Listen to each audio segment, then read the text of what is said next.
Alhamdulillah Rabbil Alamin. Wassalatu wassalamu ala nabiyyina Muhammadin wa ala alihi wa sahbihi ajma'in wa man tabi'ahum bi ihsan ila yaumiddin, amma ba'd.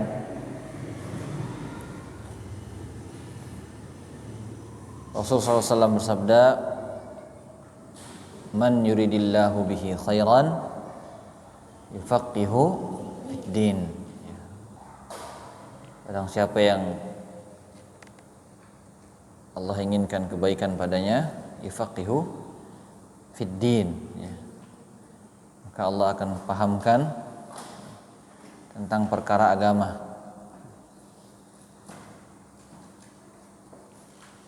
Jadi kalau antum mau jadi orang yang baik, maka belajarlah, menuntutlah ilmu. Sekarang kita masuk lagi ke jilid yang kedua dengan judul Haqqul Muslim alal Muslim. Hak Muslim atas Muslim lainnya. Kalau yang jilid pertama apa judulnya? Fadailu Husnil Khuluq, keutamaan akhlak yang mulia. Kita masuk ke hadis ke-7. Bab yang pertama, hak Muslim atas Muslim lainnya. Hadis ke-17. An Abi Hurairah radhiyallahu anhu qala sami'tu Rasulullah sallallahu alaihi wasallam yaqul haqqul muslim 'alal muslim khams raddus salam wa iyadatul marid wattiba'ul janaiz wa ijabatud da'wah wa tashmitul 'atis, muttafaqun alaih. Ini hadis ini lafaznya Bukhari nomor 1240.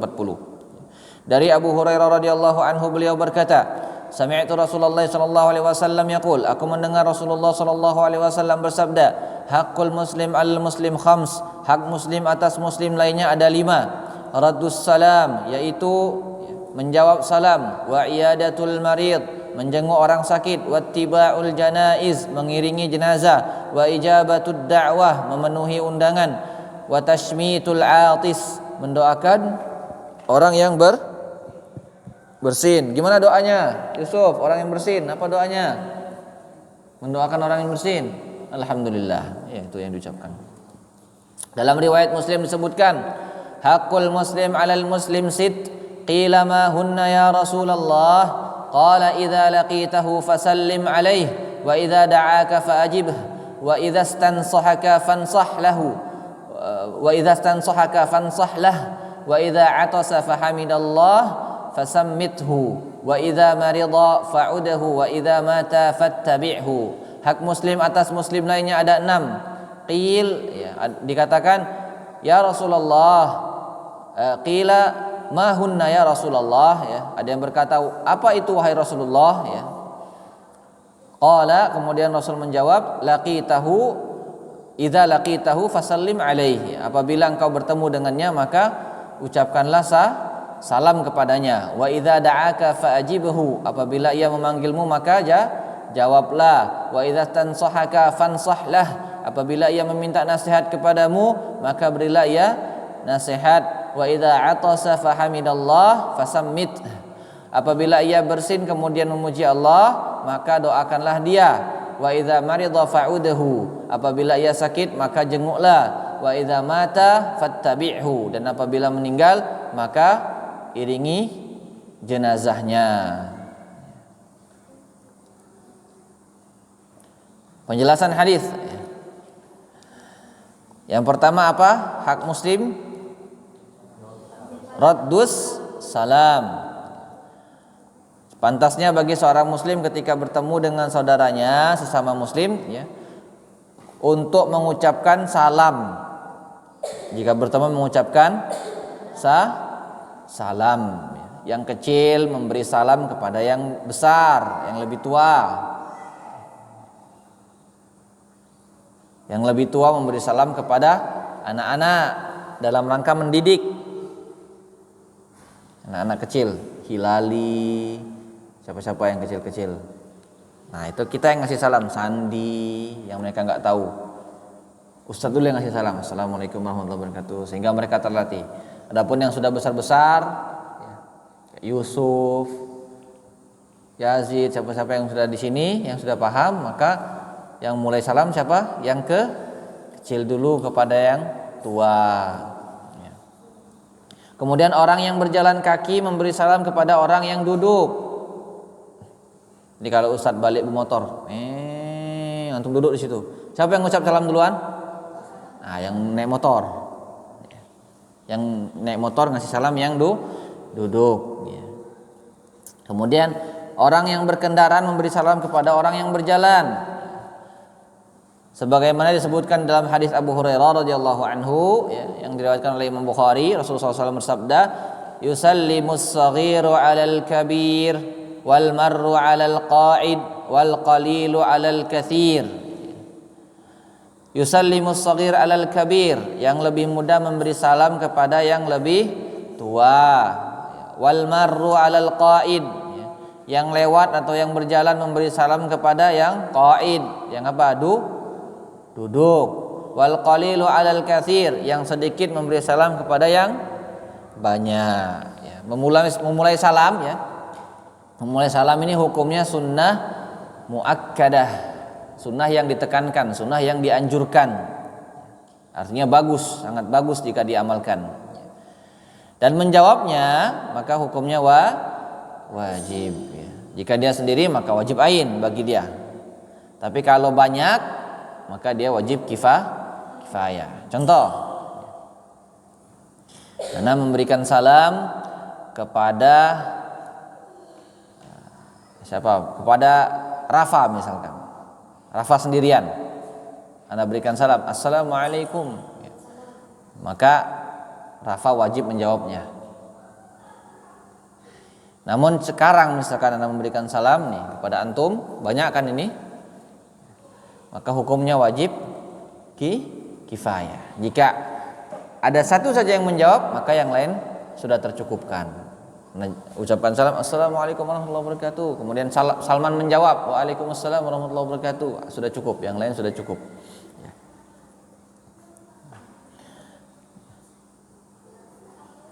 Adapun kalau kepada orang kafir, ya, maka kita tidak diperkenankan untuk memberikan salam sama orang Yahudi, sama Nasrani, sama Buddha, Hindu, Konghucu, ya. Maka kita tidak diperkenankan untuk memulai salam sama orang-orang murtad misalkan, atau orang ateis di orang yang tidak percaya Tuhan, namanya ateis. Ya. Jadi kita tidak memberikan salam duluan, ya, sebagaimana sabda Rasul, la tabda'ul yahud wan nasara bis salam wa idza laqitum ahadahum fit tariq fattarruhum ila adyaqihi. Nah, ini hadis ini antum. Janganlah kalian mendahului Yahudi dan Nasrani dengan ucapan salam. Apabila kalian berpapasan dengan atau berjumpa dengan salah seorang dari mereka di satu jalan, maka desaklah ke tempat yang sempit, tepi. Nanti ada pembahasannya tersendiri ini. Intinya pada salam. Jadi kita tidak boleh memulai salam. Lalu bagaimana jika dia ternyata mengucapkan salam kepada kita? Misalkan ada orang Nasrani, Anda punya saudara Nasrani, dia ucapkan salam, Assalamualaikum katanya. Dia ucapkan salam. Bahkan terkadang dia ucapkan salamnya lengkap sampai wabarakatuh. Assalamualaikum warahmatullahi wabarakatuh katanya. Dia Nasrani. Maka kita tidak menjawab dengan waalaikumsalam. Cukup menjawab sampai waalaikum saja. Kalau ada orang Yahudi, kalau orang Yahudi mungkin jarang kita temui, yang mungkin yang sering Nasrani atau Nasrani yang sering, ya, atau Buddha atau Hindu mungkin, atau Konghucu, ya. Kalau dia mengucapkan salam kepada kita, maka cara menjawabnya seperti apa? Waalaikum. Udah cukup, waalaikum, ya. Ini juga sebagaimana hadis dalam riwayat Muslim, ya. Sahabatnya Anas bin Malik, Nabi SAW bersabda, "Idza sallama alaikum ahlul kitab faqulu wa alaikum." apabila ahlu kitab memberikan salam kepada kalian, faqulu, maka katakanlah atau maka jawablah, wa alaikum, dan kamu juga. Tidak mendoakan dengan salam. Kemudian yang kedua, apa yang kedua? Hak seorang muslim, iyadatul marid, menjenguk orang yang sakit, ya. Tatkala seorang muslim mengetahui saudaranya sakit, ya, maka selayaknya baginya untuk menjenguk.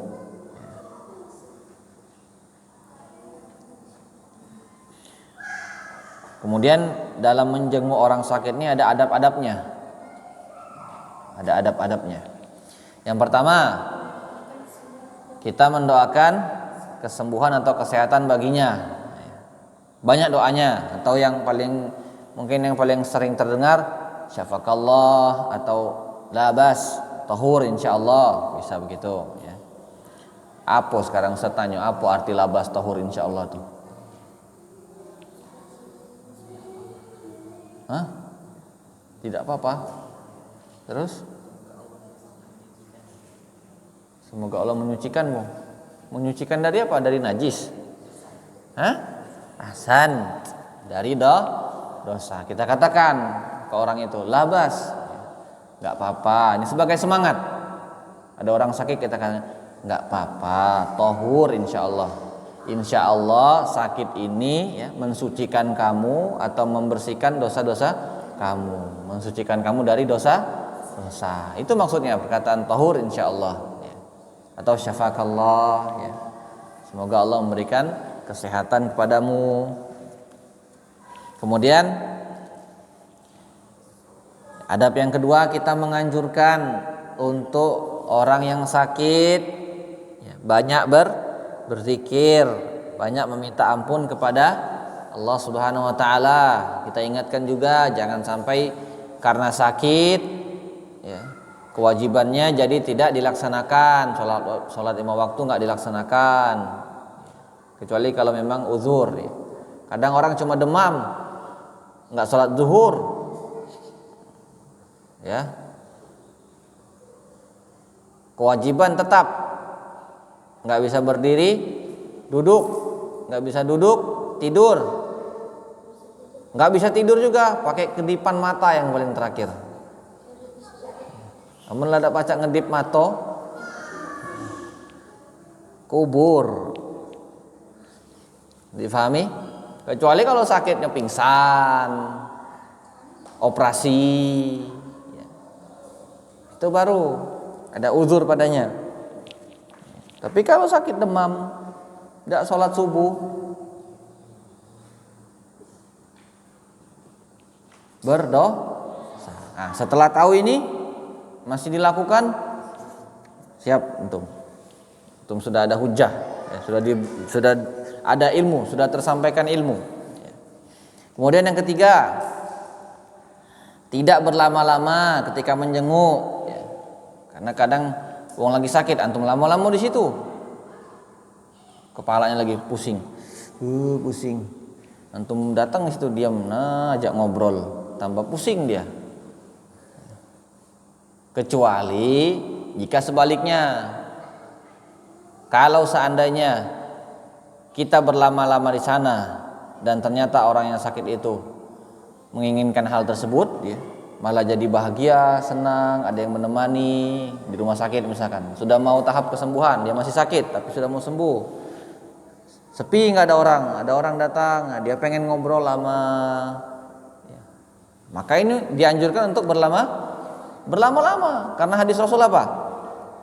Yang kata Rasul, menjenguk orang sakit itu seperti apa? Di dalam khurfatil jannah namanya. Hatta yarji, sampai dia kembali. Artinya dia selama dia menjenguk itu, dia berada di khurfatil jannah. Nanti ada hadisnya, kita lewati insyaallah. Jadi kalau seandainya berlama-lama itu membuat dia bahagia, maka lebih bagus berlama-lama menjenguk orang sakit. Tapi kalau sebaliknya, segera pulang. Dilihat kondisinya bagaimana. Difahami? Kemudian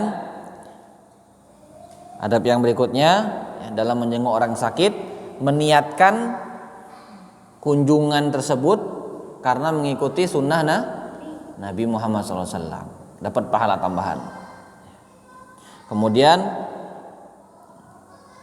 menggunakan kesempatan tersebut untuk memberikan nasihat yang bermanfaat bagi orang yang sakit. Lihat kondisinya. Ya. Kalau bisa dikasih nasihat, kasih nasihat. Ya. Karena orang sakit itu nanti ada yang dia kecewa. Gimana aku mau cari uang, sakit begini. Akhirnya dia nanti kufur nikmat. Nah, di situ kita nasihati dia. Sakit ini ada hikmahnya, begini ya. Nasihati dia, kasih semangat, kasih support. Kemudian yang terakhir, sebenarnya masih banyak adab yang lain, tapi kita cukupkan. Yang terakhir ini tidak berkunjung pada waktu-waktu istirahat atau berkunjung secara terus-menerus, bosan pula. Siang hari nak tidur untuk berkunjung, nak istirahat, kunjung di waktu-waktu orang lagi bangun, di pagi hari atau di sore hari. Kemudian hadis keutamaan menjenguk orang yang sakit. Pernah dengar nggak hadis ini? An Thauban 'anin Nabiy sallallahu alaihi wasallam qala innal muslim idza 'ada akhahul muslim lam yazal fi khurfatil jannati hatta yarji'. Qila wa ma khurfatul jannah? Qala janaha. Dari Thauban, dari Nabi SAW beliau bersabda, innal muslim, sungguhnya seorang muslim, idza ada akhahul muslim, jika dia menengok atau menjenguk saudaranya sesama muslim, lam yazal fi khurfatil jannah hatta yarji'. Niscaya dia senantiasa di dalam khurfatil jannah hatta yarji, sampai dia kembali. Qila, dia bertanya kepada Rasul, wa ma khurfatul jannah? Apa maksud khurfatul jannah? Qala janaha. Rasulullah SAW menjawab, janaha, buahnya, atau dia senantiasa memetik buah surga. Kemudian yang ketiga, mengiringi jenazah. Hak muslim yang ketiga adalah mengiringi jenazah atau mengantarkan jenazah saudaranya sesama muslim. Karena keutamanya sangat besar. Ada yang tahu apa keutamaannya? Apa Abdul Hakam?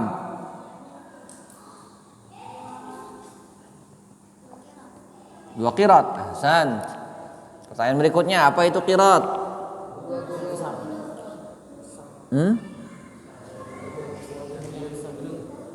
Dua gunung yang seperti dua gunung yang besar. Satu gunungnya seperti apa? Ada hadis yang lain?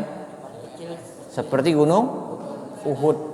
Nah, antum berdoalah supaya bisa ke Saudi, lihat gunung Uhud langsung. Bangun tengah malam tuh, bangun jam 3 tuh bangun, sholat tahajud, berdoa. Atau kalau antum takut ngantuk lagi, bangunnya jam 12 misalkan, atau jam 1, bangun sholat 2 rakaat, berdoa, besok tidur lagi sampai subuh. Tergantung masing-masing orang. Disebutkan atau disampaikan oleh Abu Hurairah radhiyallahu anhu, bahwasanya Rasulullah SAW bersabda, man syahidal janaiz atau man syahidal janazah hatta yusalliya falahu qirat, wa man syahida hatta tudfana kana lahu qiratan. Qila wa mal qiratan? Qala mithlul jabalainil azimaini. Di riwayat lain disebutkan asgharuhuma mithlu Uhud. Barang siapa yang menyaksikan atau menghadiri jenazah sampai dia menyolatinya, maka baginya 1 qirat. Dan barang siapa yang menyaksikan sampai dikuburkan, maka baginya 2 qirat. Kemudian Rasulullah SAW ditanya, apakah 2 qirat itu? Rasulullah SAW menjawab, seperti 2 gunung yang besar. Disebutkan dalam riwayat yang lain, asgharuhuma mithlu Uhud. Yang paling kecilnya seperti gunung Uhud. Itu yang paling kecil. Yang paling kecilnya seperti gunung Uhud, panjang membentang gunung Uhud itu. Enggak bisa diserang kecuali depan atau samping kiri, samping kanan. Kemudian seorang sahabat Abdullah bin Umar radhiyallahu anhuma. Siapa ini Abdullah bin Umar?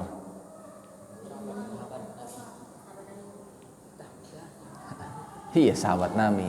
Tapi Hasan ya. Anaknya Umar ibnul Khattab radhiyallahu anhuma. Ketika sampai hadis ini kepada Abdullah bin Umar, ya, beliau langsung mengiringi jenazah terus menerus. Ada orang meninggal, hadir Abdullah bin Umar. Untuk apa? Untuk mendapatkan keutamaan tersebut. Padahal sebelumnya beliau meninggalkan hal tersebut, ya, maksudnya tidak mengiringi jenazah. Nah, kemudian ini yang jadi tanbih, hendaknya ya ketika kita mengiringi jenazah itu hati kita itu harusnya khusyuk, merenungi bahwa kita juga akan mengalami hal yang semisal. Kita juga akan mengalami apa yang dialami oleh saudara kita yang meninggal. Sekarang kita yang menyolati, kita yang mengantarkan ke kuburan. Nah, kelak kita sebagai fa'ilnya, sebagai pelakunya. Nanti kita yang disolati, yang diiringi ke kuburan.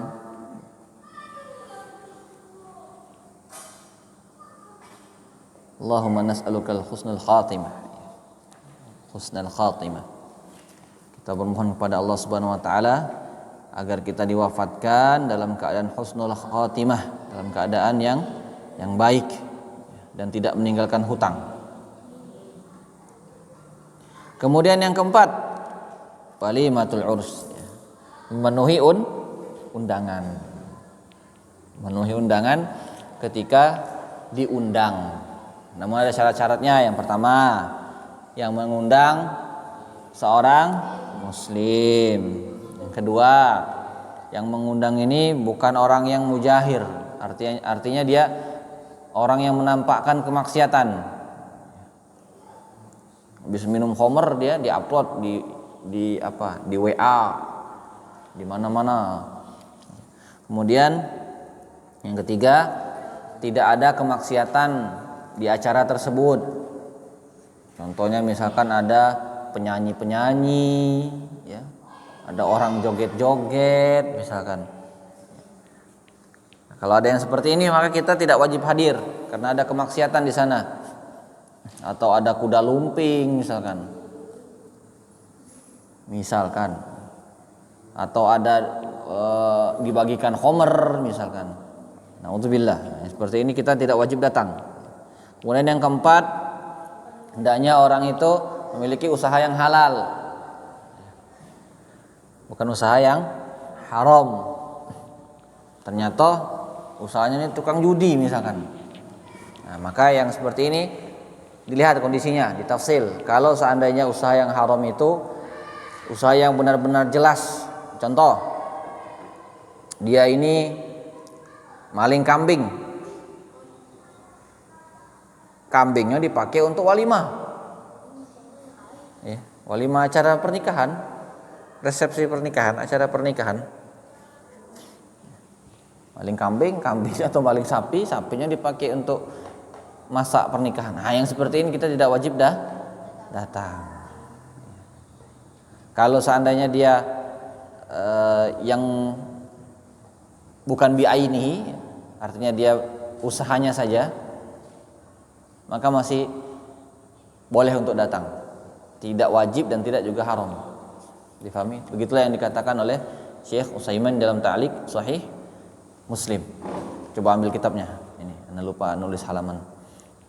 Afan. Ya, tahu nggak antum Ta'liq Sahih Muslim? Sebelah kiri atas Ta'liq Sahih Muslim. Sebelah Fathul Bari kalau nggak salah. Iya, sebelah Fathul Bari.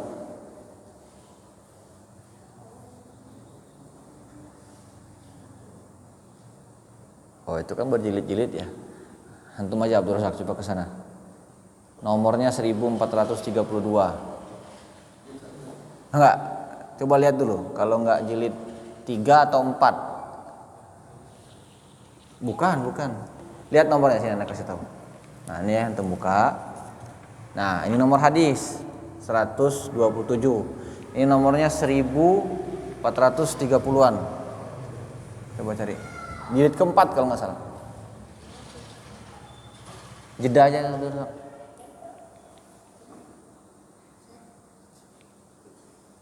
Sudah jeda.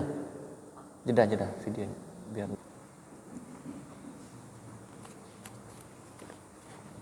Sudah? Nah, ini di halaman bisa lihat di kitab Ta'liq ala Sahih Muslim karya Syekh Muhammad bin Shalih Al-Utsaimin. Halaman 131. Nomor hadisnya 1432. Nah, di situ jelaskan atau di halaman 1000 atau di halaman 132 ya. Di sana jelaskan tentang perkara yang halal haram tadi.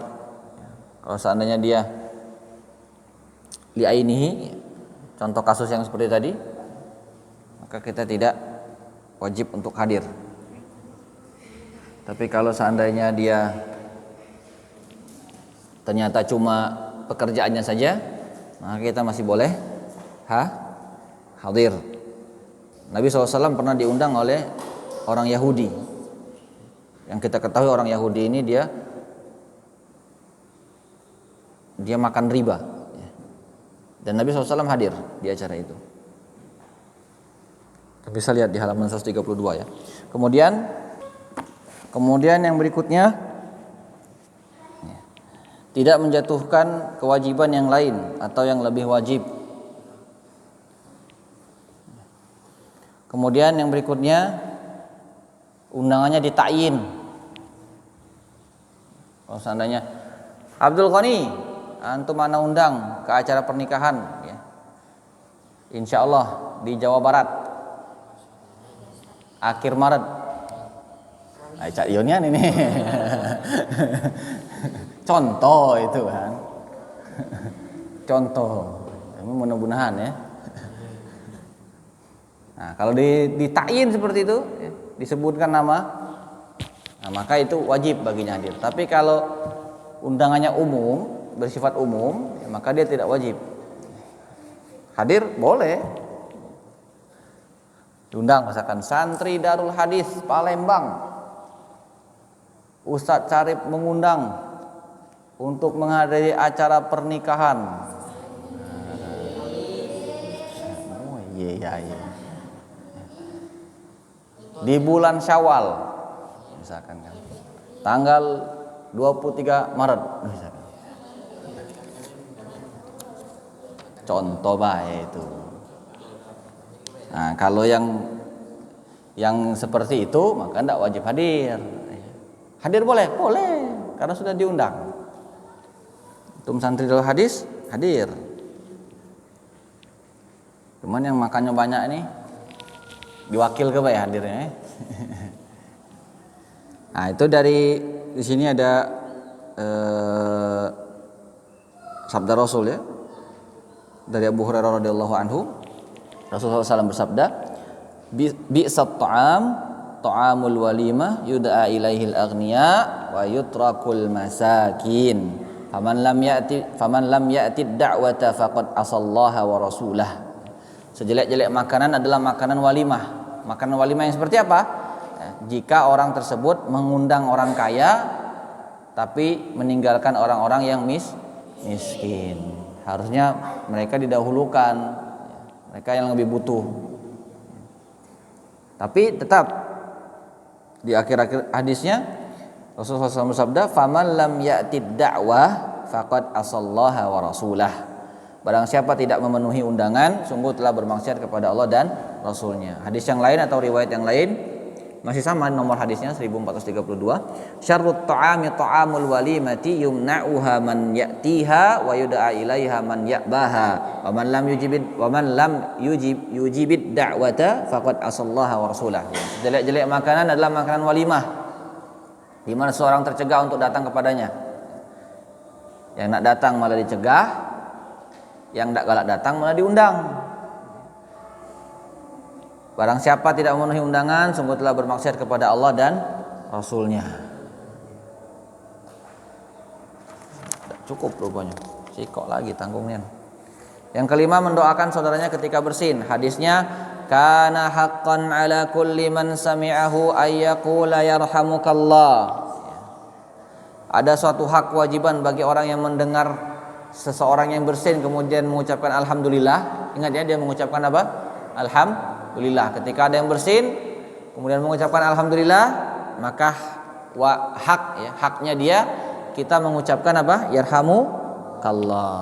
Ya. Kemudian Rasulullah SAW bersabda, "Idza atasa ahadukum fahamidallah fashammituhu fa in lam yahmadillah fala tushammituhu." Apabila seorang kalian bersin kemudian memuji kepada Allah Subhanahu wa taala mengucapkan alhamdulillah, hajim alhamdulillah, maka kita yang mendengar menjawab yarhamukallah. Ingat yang mendengar ya.